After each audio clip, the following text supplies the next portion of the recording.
36 जिल्हे, 36 बातम्या. News G9 Maharashtra. उत्तर तुमच्या प्रश्नांचे.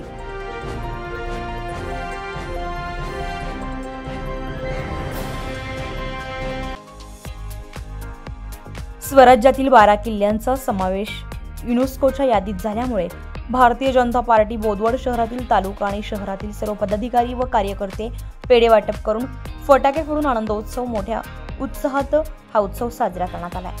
स्वराज्यातील 12 किल्ल्यांचा समावेश युनेस्कोच्या यादीमध्ये झाल्यामुळे भारतीय जनता पार्टी बोदवड तालुका आणि शहरातील सर्व पदाधिकारी आणि कार्यकर्ते बंधू भगिनी यांनी आमदार चंद्रकांतभाऊ पाटील यांच्यासोबत एकमेकांना पेढे भरून फटाके फोडून आनंदोत्सव साजरा केलाय व या यशामागे मुख्यमंत्री देवेंद्रजी फडणवीस, आमदार गिरीश भाऊ महाजन आणि सांस्कृतिक मंत्री आशिषजी शेलार यांचे मनपूर्वक आभार मानले.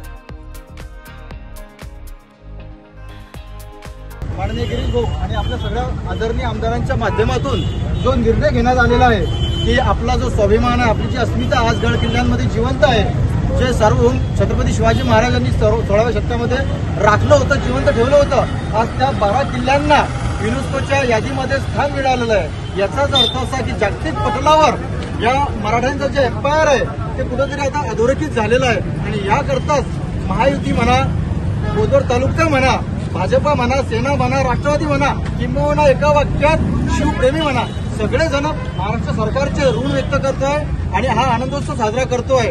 तरी आमची अशी विनंती आहे की भाऊ आपण देखील ह्या पटलावर एक विषय मांडावा की बरोबर आपल्या देखील काय भावना आहे की आज 12 किल्ल्यांचा समावेश या युनेस्कोच्या यादीत झालेला आहे. सर्वसामान्य मराठी माणसासाठी हा अतिशय आनंदाचा आणि सर्वोच्च स्थान छत्रपती शिवाजी महाराजांच्या गडकोट किल्ल्याने इतिहास रचला त्याचा आहे. आणि आज खऱ्या अर्थाने महायुतीच्या माध्यमातून युनेस्कोमध्ये त्यांचे दखल घेणे आणि त्यांची न्यूज G9 महाराष्ट्रासाठी ईश्वर वाणी, जळगाव.